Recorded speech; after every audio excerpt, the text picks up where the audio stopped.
Olá pessoal, tudo bem com vocês? Esse é o Monocast do professor Drill Stork, um bate-papo descontraído, cheio de humor, com muita ironia, muito sarcasmo e também muito conhecimento. É possível que você escute aqui no decorrer desse bate-papo alguns xingamentos, né, algumas palavras que não soam bem aí aos nossos ouvidos, mas caso isso ocorra e você seja uma pessoa sensível, eu sugiro que você suma daqui e não apareça mais aqui neste monocast. Mas não antes de você curtir, compartilhar, deixar o seu comentário e recomendar o monocast aos seus amigos, tá bom? Hoje nós vamos conversar um pouquinho sobre um modelo matemático, né, um modelo físico-matemático, que é o modelo bicompartimental, para o estudo do comportamento do sistema respiratório. E esse bate-papo vai ser com nada mais, nada menos do que Will Smith. Ok? Então vamos lá, vamos ao nosso bate-papo de hoje. Good evening, Will. How are you? Thank you so much for being here tonight, having this chat with me. Thank you very much. Trying to come up with names for the characters, and we're going through and we're talking about, and Alfonso pulled me. Really? Are you not well today? Do I take any risk to talk to you today? Listen, that every country in the world, that is the thing that I am most known for, no matter how big the movie. Really? Thank you for the words. But do you know why I invited you to chat today? Because as a result of the movie you made, The Pursuit of Happiness, I began to understand the usefulness of physical and mathematical models in understanding the functioning of the respiratory system. In the movie, you study mathematical models to know people's financial behavior, don't you? People are going to call you that for the rest of your life. He said, make your character's name Will. No, it is so funny that many people recognize that. Sure? Here we go. I will teach in Portuguese, okay? But don't worry, a member of my team will do the translation for you. Pay close attention. Come on. Vamos lá, pessoal. Vamos à aula.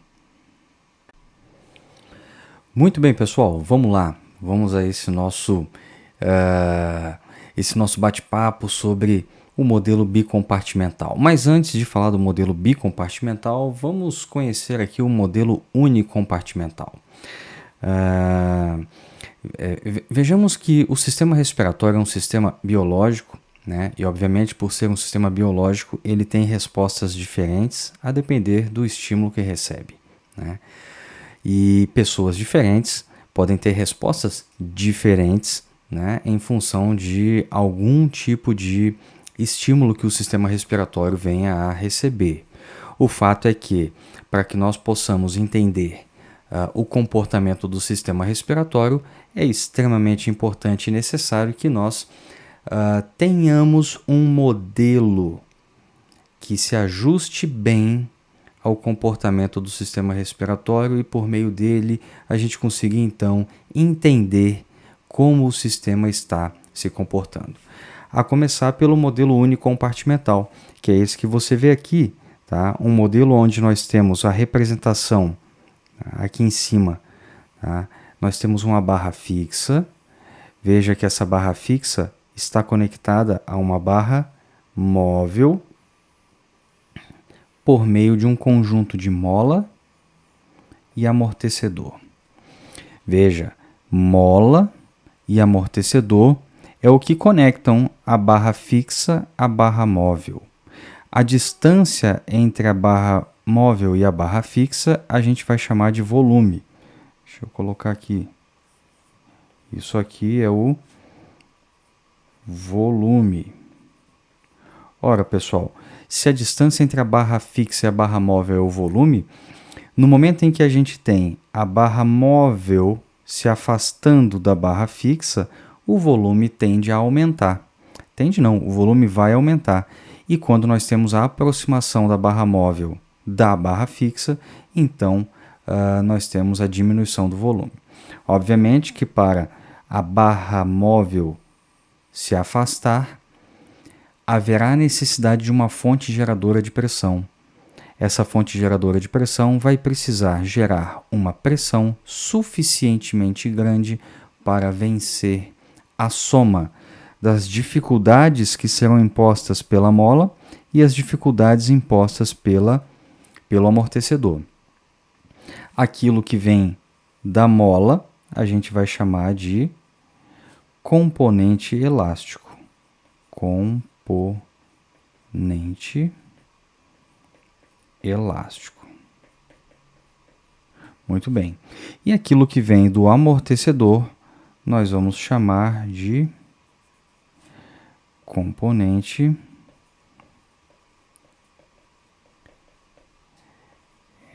resistivo.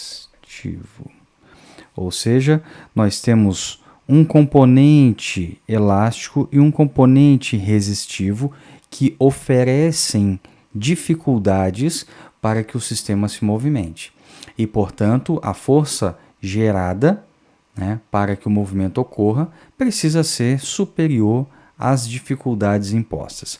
No momento em que essa pressão gerada supera as dificuldades impostas pelo componente elástico e resistivo, então o sistema se movimenta e, ao se movimentar, nós temos o afastamento da barra móvel em relação à barra fixa. Consequência disso, aumento do volume. Tá? Esse modelo explica grande parte do comportamento mecânico do sistema respiratório. Veja que o componente elástico, por meio dele, a gente vai entender, na verdade, o componente elástico tem uma variável que a gente utiliza para entender como está, que é a complacência. Vou até colocar aqui. Para o componente elástico, a gente usa a complacência. A complacência. Tá? A complacência é igual à variação de volume dividido pela variação de pressão. Tá? E o componente resistivo, nós temos uma variável que se chama resistência. E a resistência, então, é a variável que nós utilizamos para saber como está o comportamento do componente resistivo. A resistência a gente calcula assim, ó. Resistência é igual a variação de pressão dividido pelo fluxo. Tá?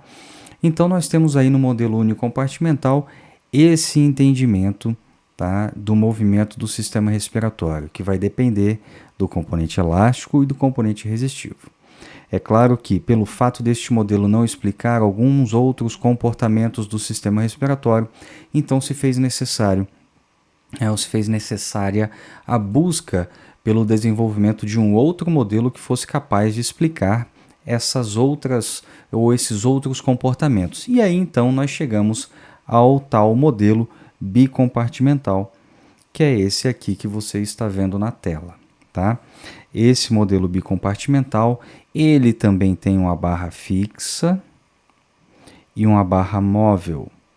E elas estão conectadas também por um amortecedor e por uma mola. A diferença é que no modelo bicompartimental entra um novo componente, tá? Que é o componente formado por uma mola e um amortecedor que estão ligados em série, tá? Portanto, nós temos aqui um amortecedor, nós temos aqui uma mola e nós temos aqui um conjunto de mola e amortecedor que estão ligados em série, tá? Antes de eu explicar cada um deles, vamos só recapitular aqui uma coisa. O componente elástico, que você vê aqui, o componente elástico, é aquele componente responsável por acumular energia na forma de energia potencial. Enquanto que, vamos botar aqui de verde, o componente resistivo é aquele componente responsável por dissipar energia na forma de calor. Tá? Muito bem, mas agora nós temos um outro componente aqui, que é o conjunto de mola e amortecedor que estão ligados em série, tá bom? Aqui o raciocínio é o mesmo, tá, pessoal? À medida que a barra móvel se afasta da barra fixa, então, vindo para baixo, ou seja, se afastando, o volume aumenta. No entanto, para que esse movimento ocorra, é necessário que a pressão gerada seja suficientemente grande para vencer as forças ou as cargas oferecidas pelo componente elástico e pelo componente resistivo. Tá? Acontece que agora entra em cena um outro componente que nos permite estudar ou conhecer, tá, um novo comportamento ou um comportamento que até então não era possível com o modelo unicompartimental, tá? Que é esse então conjunto de amortecedor com mola. Esse conjunto, tá, vai receber o nome de componente viscoelástico, tá? Então vamos lá. Esse aqui é o componente, deixa eu botar de assim, componente viscoelástico. Ora, este componente viscoelástico é um componente que tem um pouco de características do componente elástico e um pouco de características do componente resistivo, tá? E então ele passa a ser chamado de componente viscoelástico. O componente viscoelástico ele é explicado basicamente por dois fenômenos que acontecem no nosso sistema respiratório, tá? São eles o stress relaxation, tá? Então, stress relaxation, e o outro é o Pendeluft, tá? Pendeluft, tá bom? Nós temos esses dois componentes aí, ou digamos, esses dois fenômenos aí que explicam o comportamento viscoelástico do sistema respiratório. O stress relaxation nada mais é do que o relaxamento a uma tensão mantida. Ou seja, se você sustenta o tecido com uma determinada pressão, a tensão dentro desse tecido vai tender a diminuir, mantendo o estiramento, tá? É como quando você alonga um músculo e mantém o músculo alongado, a tensão que está nele tende a diminuir, né? Isso é o stress relaxation.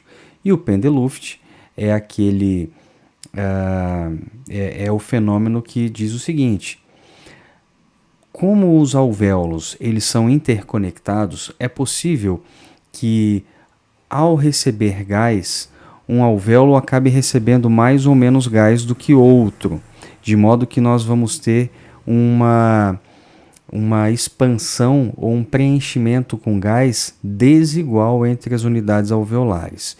E o Pendeluft é o seguinte: o Pendeluft diz assim, que ao final da inspiração, durante a pausa inspiratória, os alvéolos que receberam mais gás tenderão a redistribuir esses gases, né, ou esse gás, em outras unidades alveolares adjacentes. Ou seja, Pendeluft nada mais é do que a redistribuição de gás dentro das unidades alveolares, com o grande propósito de manter um equilíbrio volumétrico entre as unidades que lá existem. Tá joia? Então, o modelo bicompartimental é um modelo que nos permite estudar componente elástico, tá? Componente elástico, componente resistivo, mas também o componente viscoelástico, que é representado aqui neste modelo pelo conjunto de mola e amortecedor ligados em série. É fundamental a gente conhecer o componente viscoelástico porque, assim como a complacência é utilizada para o estudo das propriedades elásticas e a resistência é utilizada para o estudo das propriedades resistivas, existe então uma variável que é utilizada para estudar o componente viscoelástico. E essa variável se chama constante de tempo. Essa variável ela é muitíssimo importante para você, então, conhecer o comportamento viscoelástico do sistema respiratório. Tá ok, pessoal? Vamos lá. Olha só. Deixaram algumas dúvidas aí sobre este tema, tá? Para que eu responda, então, para vocês e vejamos quais foram as dúvidas aqui. Vamos lá. A primeira. Professor, então cada componente do modelo mecânico representa uma estrutura do sistema respiratório? Número 2. Professor, por que pouco se ouve falar no componente viscoelástico? Número 3. Professor, podemos dizer que o sistema respiratório é uma suspensão de carro? Bom, agora é com você, tá? Se você quiser ouvir essas respostas no formato, né, na versão de um professor raiz, clique aí, então na imagem do professor raiz. Caso você queira ouvir na versão de um professor Nutella, então você clica aí na versão Nutella, tá ok? Já clicou?